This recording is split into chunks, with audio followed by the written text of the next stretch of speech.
ਹੁਣ मैं तुहानूं इतिहास दे विच एक होर उदाहरण साझी करदा। 6वें पातशाह बैठे ने गुरु हरगोबिंद साहब ते 6वें पातशाह दे कोल एक सिख आए ने बाबा आलक जी। बाबा आलक जी एक सवाल लैके आए ने ते सवाल तो पहला मैं बाबा जी का पिछोकड़ दस देवां। वो सवाल ये लैके आए ते पिछोकड़ ये है कि उन्होंने घर पहला कोई औलाद नहीं सी। पंचम पातशाह दे आके दीदार किते ते पंचम पातशाह ने सहज दे विच कह दिता कि तेरे मन दीयां इच्छावां पूर्ति हो जावे। ते मन की इच्छा पता की सी? मन की इच्छा वो सी जिस इच्छा का असीं कतल करते हैं। भाई आलक के मन की इच्छा है कि मेरे घर पुत्री जन्म लवे। पुत्री ने ही जन्म लिया। बच्चे के सुभाव का पता 13 साल तो बाद लगता है, पर शक्ल का पता तो जन्मते लग जाता है ना। सूरत प्यारी सी, नाम रख दिता बीबी सूरती। 13 साल की हुई तो साडे तारीख के पन्ने कहते हैं कि सुभाव ही इन्ना चंगा कि लोग कहते सी कि सूरत तो सोहनी है ही है, सीरत भी कितनी प्यारी है।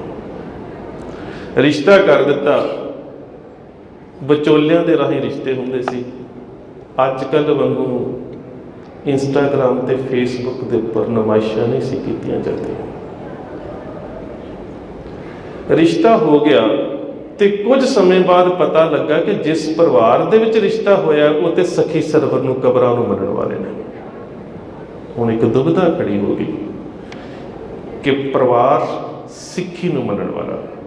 हुण मैं इत्थे नाल एक गल करदे जावां कि जिन्ने भी दुनिया के उपर तलाक हो रहे हैं, खास करके सिख कम्यूनिटी दे विच, ਉਹਦੇ ਵਿੱਚ 5C रीजन ਜਿਹੜੇ ਨੇ ਨਾ ਉਹਨਾਂ ਦੇ ਉੱਪਰ ਬੜਾ ਕੰਸਨਟਰੇਟ ਕੀਤਾ ਜਾਂਦਾ ਹੈ। 5 ਸੀਆਂ। ਪਹਿਲੀ ਕੈਸ਼, ਜਿਹਦੇ 'ਚ ਦਾਜ ਆ ਜਾਂਦਾ। ਉਸ ਤੋਂ ਬਾਅਦ ਕਰੈਕਟਰ, ਇੱਕ ਦੂਜੇ ਦੇ ਅਖਲਾਕ ਦੇ ਉੱਪਰ ਦੋਸ਼। ਉਸ ਤੋਂ ਬਾਅਦ ਕ੍ਰੀਏਸ਼ਨ, ਔਲਾਦ ਨਾ ਹੋਣਾ।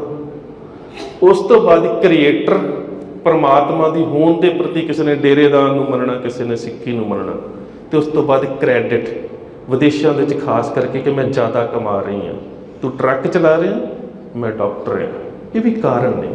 सो ये 5C रीजन ने।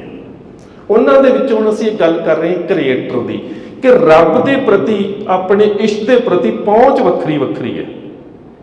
एक सिੱਖ नूं मनण वाला परिवार ते एक कबरां नूं मनण वाला परिवार। दुविधा है परिवार दे विच। इस दुविधा के निवारण के वास्ते वो गुरु दरबार दे विच आया। बच्ची का बाप पंचम पातशाह शहीद हो चुके हैं तो 6वें पातशाह गुरता गद्दी के उपर बैठे ने। हुण तुसीं वेखिओ, जे सचमुच ये परवरिश असीं बच्चों नूं दित्ती होवे ते वो आके गुरु पातशाह नूं कहंदा है, भाई आलक बाबा, बच्ची का जिस घर दे विच रिश्ता कर दिता है, हुण जुबान कर बैठा रिश्ता तो छड्डिया नहीं जा सकता, पर पता लगा सखी सरवर दे उपासक ने, कबरां नूं मनण वाले ने। ते गुरुदेव पातशाह का सवाल, बच्ची नितनेम करती है? हाँ पातशाह, बिना नागा नितनेम करती है।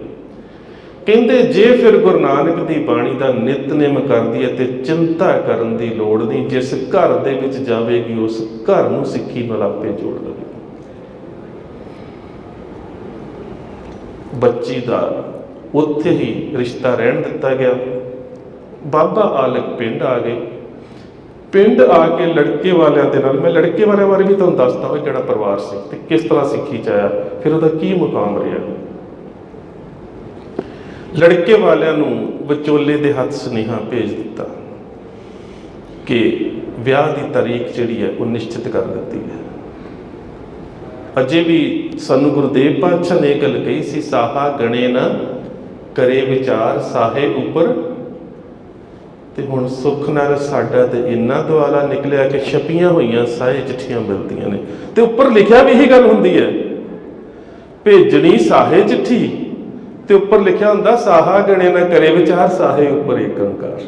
हैरानगी की गल है भी ओहो ही गलत कर्म कर रहे होना ते उन्होंने ਚੰਗੇ ਕਰਮ ਦੀ ਆੜ ਦੇ ਹੇਠ ਢੱਕ ਰਹੇ ਹੋਣਾ, ਕਹਿ ਰਹੇ ਹੋਣਾ ਕਿ ਸਾਹਾ ਗਣੇ ਨਾ ਕਰੇ ਵਿਚਾਰ, ਪਰ ਅਮਲ ਨਹੀਂ ਕਰ ਰਹੇ ਹੋਣਾ। ਜਾਣਾ ਪਹਿਲਾਂ ਕਿਸੇ ਜੋਤਸ਼ੀ ਦੇ ਕੋਲ ਹੈ ਤੇ ਮੈਂ ਹੈਰਾਨ ਹੋ ਜਾਂਦਾ, ਇੱਥੇ ਬਹੁਤ ਸਾਰੇ ਰਿਸ਼ਤੇ ਬਣਦੇ ਤੇ ਟੁੱਟਦੇ ਇਸ ਆਧਾਰ ਦੇ ਉੱਪਰ ਨੇ ਕਿ ਬੱਚੀ ਜਾਂ ਬੱਚਾ ਮੰਗਲੀਕ ਹੈ।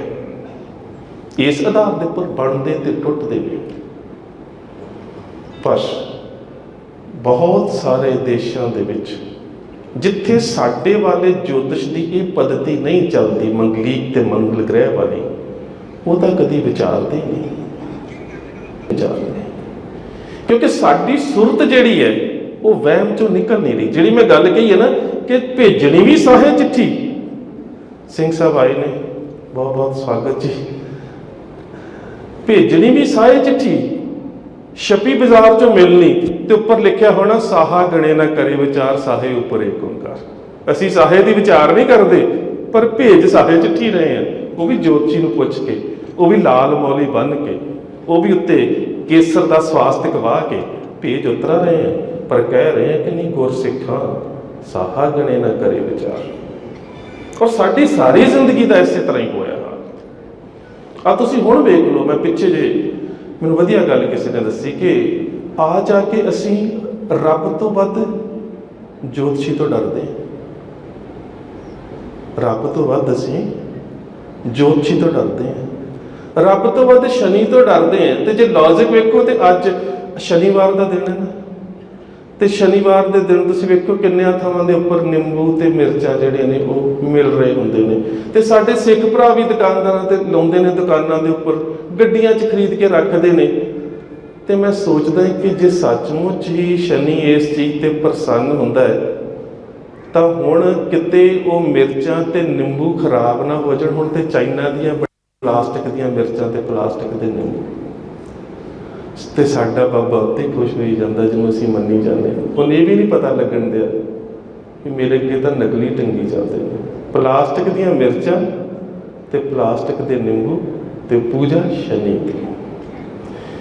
ਚਲਾ ਗਿਆ ਕਿਸੇ ਜੋਤਸ਼ੀ ਦੇ ਕੋਲ ਕੋਈ ਜ਼ਮੀਂਦਾਰ ਤੇ ਜਾ ਕੇ ਹੱਥ ਵਿਖਾਉਂਦਾ, ਔਰ ਇਹ ਕੁਦਰਤ ਨੇ, ਤੁਸੀਂ ਵੀ ਚਾਹੇ ਚਲੇ ਜਾਓ। ਖਾਸ ਕਰਕੇ ਅਸੀਂ ਜਦੋਂ ਗ੍ਰਹਿਸਥ ਦੀ ਗੱਲ ਕਰ ਰਹੇ ਹਾਂ ਤੇ ਪਰਿਵਾਰਾਂ ਦੇ ਵਿੱਚ ਛੋਟੀ ਜਿਹੀ ਜਿਹੜੀ ਡੋਮੈਸਟਿਕ ਵਾਇਲੈਂਸ ਹੁੰਦੀ ਹੈ ਨਾ, ਉਹ ਜਿਹੜੇ ਡੇਰੇਦਾਰ ਪੰਜਾਬ 'ਚ ਬਾਬੇ ਬੈਠੇ ਆ ਨਾ, ਉਹਨਾਂ ਦੀ ਆਰਥਿਕਤਾ ਦਾ ਸਾਧਨ ਹੈ। ਮੈਂ ਪੇਸ਼ੇ ਵਜੋਂ ਡਾਕਟਰ ਹਾਂ ਨਾ, ਨੌਂ ਨੂੰ ਕਿਹੜੀ ਬਿਮਾਰੀ ਸਾਨੂੰ ਸੱਸ ਨੇ ਦੱਸਿਆ ਹੁੰਦਾ ਤੇ ਸੱਸ ਨੂੰ ਕਿਹੜੀ ਬਿਮਾਰੀ ਨੌਂ ਨੇ ਦੱਸਿਆ ਹੁੰਦਾ। ਪਰ ਜਦੋਂ ਉਹ ਸਾਡੇ ਕੋਲ ਆਉਂਦੀਆਂ ਨੇ ਨਾ ਤੇ ਅਸੀਂ ਕਹਿੰਦੇ ਹਾਂ ਕਿ ਆਹ ਗੱਲ ਹੈ ਨਾ ਤੁਹਾਨੂੰ, ਤੇ ਉਹ ਸਾਨੂੰ ਜਾਣੀ ਜਾਣ ਸਮਝਦੀਆਂ ਨੇ। ਪਰ ਇਹ ਨਹੀਂ ਪਤਾ ਹੁੰਦਾ ਕਿ ਨੌਂ ਸੱਸ ਦੀਆਂ ਦੱਸ ਜਾਂਦੀ ਹੈ ਤੇ ਸੱਸ ਨੌਂ ਦੀਆਂ ਦੱਸ ਜਾਂਦੀ ਹੈ। ਇਹ ਮੈਂ ਤੁਹਾਨੂੰ ਸੱਚ ਦੱਸ ਰਿਹਾ ਕਿਉਂਕਿ ਮੇਰਾ ਵਾਹ ਰਹਿੰਦਾ ਹੈ ਮੈਡੀਕਲ ਪ੍ਰੋਫੈਸ਼ਨ ਦੇ ਕਰਕੇ। ਮੈਂ ਇੱਕ ਹੋਰ ਉਦਾਹਰਨ ਦਿੰਦਾ, ਮੇਰੇ ਪਿੰਡ ਦੇ ਲਾਗੇ ਇੱਕ ਪਿੰਡ ਹੈ ਸਿੰਘ ਸਾਹਿਬ, ਉੱਥੇ ਇੱਕ ਬਾਬਾ ਕੰਮ ਕਰਦਾ ਸੀ ਧਾਗੇ ਤਵੀਤਾਂ ਦਾ। ਮੇਰੀ ਉਹਦੇ ਨਾਲ ਵੈਸੇ ਯਾਰੀ ਦੋਸਤੀ ਸੀ ਤੇ ਮੈਂ ਕਈ ਵਾਰੀ ਉਹਨੂੰ ਪੁੱਛ ਲੈਂਦਾ ਸੀ ਕਿ ਬਾਬਾ ਹੁੰਦਾ ਕੀ ਹੈ, ਵੀ ਲੋਕ ਤੇਰੇ ਕੋਲ ਆਉਂਦੇ ਬੜੇ ਨੇ, ਕਰਦਾ ਕੀ ਹੈ। ਉਹਨੇ ਮੈਨੂੰ ਇੱਕ ਉਦਾਹਰਨ ਦਿੱਤੀ, ਕਹਿੰਦਾ ਇੱਕ ਦਿਨ ਮੇਰੇ ਕੋਲ ਇੱਕ ਬੱਚੀ ਆਈ, ਕਹਿੰਦੀ ਮੈਂ ਬੜੀ ਦੁਖੀ ਹਾਂ ਸਹੁਰੇ ਪਰਿਵਾਰ ਦੇ ਵਿੱਚ, ਸਾਰਾ ਦਿਨ ਸੱਸ ਕਿੜ-ਕਿੜ ਕਰਦੀ ਰਹਿੰਦੀ, ਕਿਸੇ ਵੇਲੇ ਬੋਲਣੋਂ ਚੁੱਪ ਨਹੀਂ ਕਰਦੀ। ਕਹਿੰਦਾ ਮੈਂ ਸਮਝ ਗਿਆ ਕਿ ਇਕੱਲਾ ਬੰਦਾ ਤਾਂ ਕਿੜ-ਕਿੜ ਨਹੀਂ ਕਰ ਸਕਦਾ, ਬੋਲਦੀ ਤਾਂ ਕੋਈ ਵੀ ਹੋਵੇਗੀ। ਕਹਿੰਦਾ ਮੈਂ ਉਸ ਨੂੰ ਕਿਹਾ ਕਿ 101 ਰੁਪਈਆ ਦੇ ਦੇ, ਤੇ ਕਹਿੰਦਾ ਮੈਂ ਇੱਕ ਬੜਾ ਸੋਹਣਾ ਗੋਲ ਪੱਥਰ ਰੱਖਿਆ ਸੀ, ਮੈਂ ਉਹਨੂੰ ਦੇ ਦਿੱਤਾ ਕਿ ਜਦੋਂ ਵੀ ਤੇਰੀ ਸੱਸ ਬੋਲਣਾ ਸ਼ੁਰੂ ਕਰੇ ਤੂੰ ਆਪਣੇ ਦੰਦ ਦੇ ਹੇਠਾਂ ਪੱਥਰ ਰੱਖ ਲੈਣਾ, ਤੇ ਉਹ ਪੱਥਰ ਰੱਖ ਕੇ ਜ਼ੋਰ ਦੀ ਘੁੱਟਣਾ ਹੈ ਉਸਨੂੰ, ਤੇ ਵੇਖੀ ਤੇਰੀ ਸੱਸ ਨੂੰ ਕਿੰਨਾ ਕਸ਼ਟ ਪਹੁੰਚਦਾ, ਉਹ ਬੋਲੂਗੀ ਨਹੀਂ। ਹੋਇਆ ਕਿ ਕਿਤੇ ਸੱਸ ਬੋਲੀ ਤੇ ਬੀਬੀ ਨੇ ਪੱਥਰ ਰੱਖ ਲਿਆ। ਹੁਣ ਪੱਥਰ ਰੱਖ ਕੇ ਘੁੱਟ ਲਿਆ, ਗੋਏ ਨਾ ਬੋਲੇ, ਸੱਸ ਇਕੱਲੀ ਕਿੰਨਾ ਚਿਰ ਬੋਲਦੀ। ਅਗਲੇ ਦਿਨ ਉਹ ਬਾਬੇ ਦੇ ਕੋਲ, ਉਹਨੇ ਇਹ ਨਹੀਂ ਕਿਹਾ ਵੀ ਲੜਾਈ ਖਤਮ ਹੋ ਗਈ ਹੈ, ਕਹਿੰਦੀ ਮੇਰੀ ਨੂੰਹ ਨੂੰ ਕੁਛ ਕਰ ਦਿੱਤਾ ਕਿਸੇ ਨੇ, ਘਰ ਦੇ ਵਿੱਚ ਰੌਣਕ ਮੇਲਾ ਹੀ ਨਹੀਂ ਲੱਗਣ ਦਿਆ, ਲੜਾਈ ਨਹੀਂ ਹੋਣ ਦੀ। ਉਹ ਕਹਿੰਦਾ ਵੇਖੋ ਜੀ ਆਹ ਇੱਕ ਪੱਥਰ ਹੈ, ਜਦੋਂ ਤੁਹਾਡੀ ਨੂੰਹ ਬੋਲਣ ਲੱਗੇ ਤੁਸੀਂ ਦੰਦ ਦੇ ਥੱਲੇ ਰੱਖ ਲੈਣਾ ਤੇ ਘੁੱਟਣਾ। ਕਹਿੰਦਾ 100 ਉਹਦੇ ਕੋਲ ਲਿਆ, 100 ਉਹਦੇ ਕੋਲ ਆ, ਇੱਕ ਬੋਲਣਾ ਸ਼ੁਰੂ ਕਰਦੀ ਸੀ, ਦੂਜੀ ਤਨ ਦੇ ਥੱਲੇ ਪੱਥਰ ਰੱਖ ਕੇ ਘੁੱਟ ਲੈਂਦੀ ਸੀ। 4 ਦਿਨਾਂ 'ਚ ਲੜਾਈ ਮੁੱਕ ਗਈ। ਕਾਰਨ ਕੀ ਸੀ ਕਿ ਬੋਲਦੀਆਂ ਦੋਵੇਂ ਸੀ, ਪਰ ਦੋਸ਼ੀ ਅਸੀਂ ਇੱਕ ਦੂਜੇ ਨੂੰ ਠਹਿਰਾਉਣਾ ਹੁੰਦਾ। ਸੋ ਇਹ ਜਿਹੜੀਆਂ ਸਾਡੀਆਂ ਛੋਟੀਆਂ ਛੋਟੀਆਂ ਇਹ ਘਰੇਲੂ ਲੜਾਈਆਂ ਨੇ, ਇਹ ਕਿਤੇ ਨਾ ਕਿਤੇ ਉਹਨਾਂ ਲੋਕਾਂ ਦੇ ਵਾਸਤੇ ਆਰਥਿਕਤਾ ਦਾ ਤੇ ਖਾਣ ਦਾ ਸਾਧਨ ਨੇ ਜਿਹੜੇ ਲੋਕ ਸਾਡੇ ਤੇ ਪਲ ਰਹੇ ਨੇ। ਵੇਖੋ, ਮੈਂ ਡਾਕਟਰ ਆ, ਜੇ ਤੁਸੀਂ ਮੇਰੇ ਕੋਲ ਆਓ ਤੇ ਜੇ ਡਾਕਟਰ ਮਰੀਜ਼ ਤੰਦਰੁਸਤ ਨੂੰ ਵੀ ਕਹਿ ਦੇਣਾ ਕਿ ਤੁਹਾਨੂੰ ਕੋਈ ਬਿਮਾਰੀ ਨਹੀਂ, ਤੇ ਮਰੀਜ਼ ਕਹਿੰਦਾ ਡਾਕਟਰ ਨੂੰ ਆਉਂਦਾ ਹੀ ਕੁਛ ਨਹੀਂ, ਕਿਉਂਕਿ ਤੁਹਾਡੇ ਮਨ ਦੇ ਵਿੱਚ ਅਸੀਂ ਇੱਕ ਮਾਨਸਿਕ ਤੌਰ ਤੇ ਭਰਮ ਪਾ ਦਿੱਤਾ ਹੈ ਕਿ ਤੁਸੀਂ ਬਿਮਾਰ ਹੋ।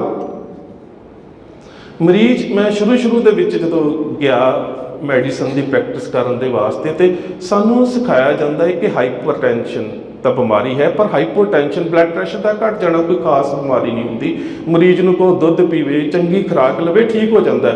ਸੋ ਬੀਬੀਆਂ ਨੇ ਆਉਣਾ ਤੇ ਮੈਂ ਬੀਪੀ ਵੇਖਣਾ ਤੇ ਮੈਂ ਕਹਿਣਾ ਜੀ ਕੋਈ ਗੱਲ ਨਹੀਂ, ਤੁਸੀਂ ਚੰਗੀ ਖੁਰਾਕ ਲਓ, ਦਵਾਈ ਦੀ ਲੋੜ ਨਹੀਂ। 4 ਕੁ ਦਿਨਾਂ 'ਚ ਚਰਚਾ ਸ਼ੁਰੂ ਹੋ ਗਈ, ਡਾਕਟਰ ਸਵਾਹ ਦਾ ਬਲੱਡ ਪ੍ਰੈਸ਼ਰ ਨਹੀਂ ਚੈੱਕ ਕਰਨਾ ਪਿਆ। ਫਿਰ ਮੇਰੇ ਪ੍ਰੋਫੈਸਰ ਨੇ ਦੱਸਿਆ, IS ਪੰਨੂ ਹੁੰਦੇ ਸੀ, ਕਹਿੰਦੇ ਪੁੱਤ ਬਿਮਾਰ ਨਾ ਵੀ ਹੋਵੇ, ਬਿਮਾਰ ਬਣਾਉਣਾ ਪੈਂਦਾ, ਨਹੀਂ ਤਾਂ ਡਾਕਟਰ ਫੇਲ ਹੋ ਜਾਂਦਾ।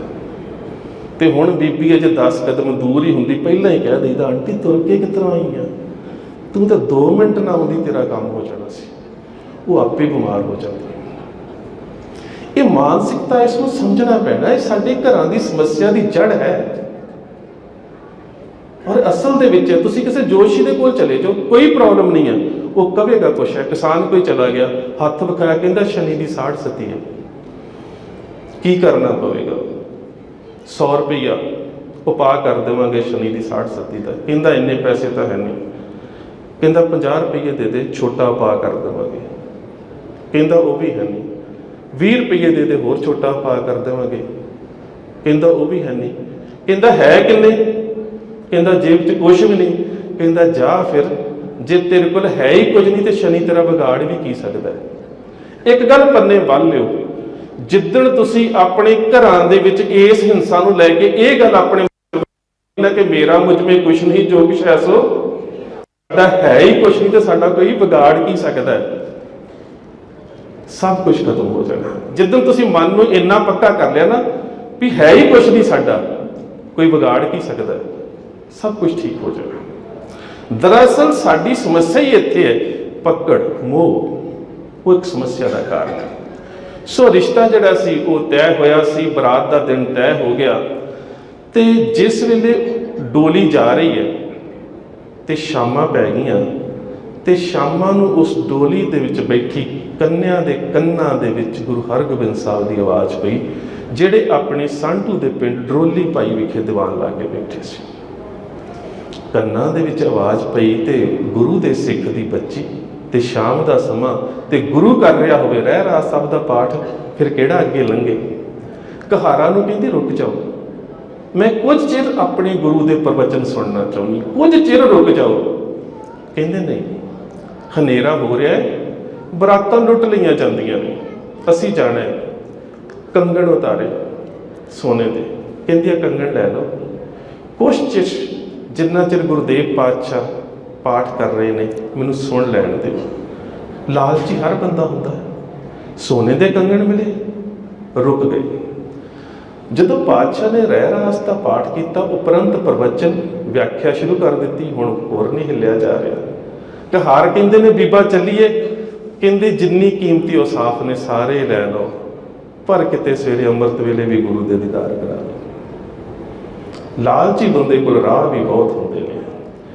ਕਹਾਰਾਂ ਨੇ ਉਸੇ ਵੇਲੇ ਪਰਿਵਾਰ ਨੂੰ ਕਹਿ ਦਿੱਤਾ, ਜਦੋਂ ਪਤਾ ਲੱਗ ਗਿਆ ਨਾ ਕਿ ਇੰਨਾ ਸੋਨਾ ਤੇ ਕੀਮਤੀ ਉਹ ਸਾਫ ਮਿਲਨੇ ਨੇ, ਕਹਿੰਦੇ ਜੀ ਇੱਥੇ ਡੋਲੀਆਂ ਬਹੁਤ ਲੁੱਟੀਆਂ ਜਾਂਦੀਆਂ ਨੇ, ਪਰ ਜਿੱਥੇ ਅਸੀਂ ਹੁਣ ਰੁਕੇ ਹਾਂ ਨਾ, ਇਹ ਜਗ੍ਹਾ ਬੜੀ ਸੁਰੱਖਿਅਤ ਹੈ। ਸਾਹਮਣੇ ਗੁਰੂ ਦੀ ਸੰਗਤ ਬੈਠੀ ਤੇ ਗੁਰੂ ਬੈਠਾ ਹੈ, ਅਸੀਂ ਰਾਤ ਇੱਥੇ ਟਿਕਾਣਾ ਤੇ ਸਵੇਰੇ ਸੁੱਤ ਜਾਵਾਂਗੇ। ਰਾਤ ਗਈ, ਅੰਮ੍ਰਿਤ ਵੇਲਾ ਹੋਇਆ ਤੇ ਆਸਾ ਦੀ ਵਾਰ ਗੁਰੂ ਸਾਹਿਬ ਨੇ ਸ਼ੁਰੂ ਕਰ ਦਿੱਤੀ। ਬੀਬੀ ਡੋਲੀ ਦੇ ਵਿੱਚੋਂ ਨਿਕਲੀ, ਜਾ ਕੇ ਸੰਗਤ ਦੇ ਵਿੱਚ ਬੈਠ ਗਈ। ਇੰਨਾ ਵਿਸਵਾਦੀ ਰੰਗ ਉਸ ਰੰਗਤ ਦੇ ਵਿੱਚ, ਪਤਾ ਹੀ ਨਾ ਲੱਗਾ ਕਦੋਂ ਸੂਰਜ ਚੜ੍ਹ ਗਿਆ। ਤੇ ਇੱਧਰ ਮੁੰਡੇ ਵਾਲਿਆਂ ਦੇ ਵਿੱਚ ਭੱਜ ਦੌੜ ਪੈ ਗਈ ਕਿ ਡੋਲੀ ਦੇ ਵਿੱਚੋਂ ਨਵੀਂ ਵਿਆਹੀ ਨੂੰਹ ਕਿੱਥੇ ਚਲੀ ਗਈ। ਲੱਭਦਿਆਂ ਜਦੋਂ ਉਸ ਬੱਚੀ ਦਾ ਘਰ ਵਾਲਾ, ਮੈਂ ਬਾਅਦ ਚ ਦੱਸਦਾ ਕੌਣ ਸੀ, ਜਦੋਂ ਘਰ ਵਾਲਾ ਸੰਗਤ ਦੇ ਵਿੱਚ ਆਇਆ ਤਾਂ ਕੁਦਰਤਨ ਸੁਹਾਗ ਦਾ ਲਿਬਾਸ ਵੱਖਰਾ ਹੁੰਦਾ ਹੈ, ਸੰਗਤ ਦੇ ਵਿੱਚ ਪਛਾਣ ਲਿਆ, ਜਾ ਕੇ ਕੋਲ ਬੈਠ ਗਿਆ ਤੇ ਬੱਚੀ ਡਰ ਗਈ। ਪਾਤਸ਼ਾਹ ਪ੍ਰਵਚਨ ਕਰ ਰਹੇ ਨੇ ਤੇ ਬੱਚੀ ਕਹਿੰਦੀ ਸਵਾਮੀ ਜੀ ਗਲਤੀ ਹੋ ਗਈ। ਕਹਿੰਦਾ ਚੁੱਪ, ਬੋਲ ਨਾ, ਗੁਰੂ ਦੀ ਗੱਲ ਸੁਣ, ਆਨੰਦ ਬੜਾ ਆ ਰਿਹਾ। ਸ਼ੁਰੂਆਤ ਹੋ ਗਈ ਨਾ, ਗੁਰੂ ਨੂੰ ਮੰਨਣ ਵਾਲਾ ਪਰਿਵਾਰ ਤਾਂ ਨਹੀਂ ਸੀਗਾ, ਸ਼ੁਰੂਆਤ ਹੋ ਗਈ। ਜਦੋਂ ਸਾਰਾ ਦੀਵਾਨ ਸਮਾਪਤ ਹੋਇਆ ਤੇ ਪਾਤਸ਼ਾਹ ਨੇ ਵਿਧੀ ਚੰਦ ਦੇ ਰਾਹੀਂ ਦੋਹਾਂ ਨੂੰ ਉੱਥੇ ਬੁਲਾਇਆ, ਦੋਹਾਂ ਦੇ ਸਿਰ ਦੇ ਉੱਪਰ ਸਮਰੱਥ ਗੁਰੂ ਨੇ ਹੱਥ ਧਰ ਦਿੱਤਾ। ਜਦੋਂ ਘਰ ਗਏ, ਪਰਿਵਾਰ ਸਖੀ ਸਰਵਣ ਨੂੰ ਮੰਨਣ ਵਾਲਾ ਸੀ। ਮਾਂ ਜਦੋਂ ਪਾਣੀ ਵਾਰ ਲੱਗੀ ਨਾ, ਉਹਨੇ ਹੱਥ ਫੜ ਲਿਆ, ਕਹਿੰਦੀ ਪੁੱਤ ਆ ਸਾਡੀਆਂ ਜਿੰਨੀਆਂ ਵੀ ਰਸਮਾਂ ਨੇ ਨਾ, ਪਾਣੀ ਵਾਰਨਾ ਸਾਡੇ 'ਚ ਇਸਲਾਮ ਤੋਂ ਆਈ ਹੈ, ਪਤਾ ਨਹੀਂ ਅਸੀਂ ਕਿੱਥੋਂ ਲੈਂਦੀ ਬੁਲਾ ਲੈਣੀ ਕਿ ਤੇਰੀਆਂ ਜਿੰਨੀਆਂ ਵੀ ਬੁਰੀਆਂ ਬਲਾਵਾਂ ਨੇ ਉਹ ਮੇਰੇ ਤੱਕ ਆ ਜਾਣ। ਇੰਜ ਕਦੀ ਹੁੰਦਾ ਹੀ ਨਹੀਂ। ਸਾਡੇ ਪਾਤਸ਼ਾਹ ਕਹਿੰਦੇ ਇਹ ਕਰ ਕਰੇ ਸੋ ਇਹ ਕਰ ਪਾਏ। ਜਿੰਨੇ ਜਿਹੜਾ ਗੁਨਾਹ ਕਰਨਾ ਹੈ ਉਹਦੀ ਸਜ਼ਾ ਉਹਨੂੰ ਮਿਲਣੀ ਹੈ। ਮੈਂ ਪਾਠ ਕਰਕੇ ਜਾਂ ਤੁਸੀਂ ਮੇਰੇ ਵਾਸਤੇ ਪਾਠ ਕਰਕੇ ਮੇਰਾ ਗੁਨਾਹ ਆਪਣੇ ਸਿਰ ਨਹੀਂ ਲੈ ਸਕਦੇ। ਸੋ ਮਾਂ ਕਹਿੰਦੀ ਹੈ ਵੀ ਚੱਲ ਪੁੱਤ ਕੋਈ ਗੱਲ ਨਹੀਂ, ਪਾਣੀ ਦੀ ਕੋਈ ਗੱਲ ਨਹੀਂ, ਸਾਹਮਣੇ ਕਬਰ ਹੈ, ਮੱਥਾ ਟੇਕ ਤੇ ਬਹੂ ਨੂੰ ਘਰ ਲੈ ਕੇ ਆ। ਤੇ ਉਸ ਵੇਲੇ ਸਾਡੇ ਪੰਥ ਪ੍ਰਕਾਸ਼ ਦੇ ਸ਼ਬਦ ਬੜੇ ਪਿਆਰੇ ਨੇ, ਲਾਤ ਪ੍ਰਹਾਰ ਸਾਧੂ ਕੀਆ। ਇਹ ਬੀਬੀ ਸੂਰਤੀ ਦਾ ਘਰ ਵਾਲਾ ਭਾਈ ਸਾਧੂ ਸੀ, ਜਿਹਦੇ ਘਰ ਦੇ ਵਿੱਚ ਫਿਰ ਭਾਈ ਰੂਪੇ ਨੇ ਜਨਮ ਲਿਆ ਤੇ ਜਿਨ੍ਹਾਂ ਨੂੰ ਅਸੀਂ ਭਾਈ ਰੂਪੇ ਕਿਹਾ ਆਖਦੇ। ਇਹ ਉਸ ਪਰਿਵਾਰ ਦੀ ਘਰ ਦੀ ਘਟਨਾ ਹੈ। ਲਾਤ ਪ੍ਰਹਾਰ ਸਾਧੂ ਕੀਆ, ਮੁਖ ਇਹ ਬੈਨ ਉਚਾਰ, ਭਇਓ ਸਿੱਖ ਹੋ ਗੁਰੂ ਕਾ, ਅਬ ਨਹਿ ਕਰੋ ਜੇਕਾਰ। ਹੁਣ ਤੇ ਮੈਂ ਗੁਰੂ ਦਾ ਸਿੱਖ ਬਣ ਗਿਆ, ਹੁਣ ਮੈਂ ਕਿਸੇ ਕਬਰ ਨੂੰ, ਕਿਸੇ ਜਗ੍ਹਾ ਨੂੰ ਮੱਥਾ ਨਹੀਂ ਟੇਕਣਾ। ਸੋ ਇਹ ਗੱਲ ਕਿੱਥੋਂ ਸ਼ੁਰੂ ਹੋਈ ਸੀ? ਜਦੋਂ ਗੁਰੂ ਹਰਗੋਬਿੰਦ ਸਾਹਿਬ ਨੇ ਬਾਬਾ ਆਲਕ ਜੀ ਨੂੰ ਕਹਿ ਦਿੱਤਾ ਸੀ ਕਿ ਜੇਕਰ ਘਰ ਦੇ ਵਿੱਚ ਪੁੱਤਰੀ ਗੁਰਸਿੱਖ ਜੀਵਨ ਦੀ ਧਾਰਨੀ ਹੈ ਤਾਂ ਜਿਹੜੇ ਘਰ ਦੇ ਵਿੱਚ ਜਾਵੇਗੀ ਉਹਨਾਂ ਨੂੰ ਸਿੱਖੀ ਰੰਗ ਦੇ ਵਿੱਚ ਰੰਗ ਲਵੇਗੀ। ਸਮੱਸਿਆ ਇੱਥੇ ਖੜੀ ਹੈ। ਸਾਡੀ ਅਹਿਮ ਸਮੱਸਿਆ ਜਿਹੜੀ ਹੈ ਉਹ ਇਸ ਜਗ੍ਹਾ ਦੇ ਉੱਪਰ ਖੜੀ ਹੈ ਕਿ ਜਿਹੜਾ ਧਾਰਮਿਕ ਮਾਹੌਲ ਬੱਚਿਆਂ ਨੂੰ ਘਰ ਦੇ ਵਿੱਚ ਚਾਹੀਦਾ ਹੈ, ਅਸੀਂ ਨਾ ਤਾਂ ਉਹ ਮਾਹੌਲ ਦੇ ਸਕੇ ਤੇ ਨਾ ਗ੍ਰਹਿਸਥ ਮਾਰਗ ਦੇ ਬਾਰੇ ਦੱਸ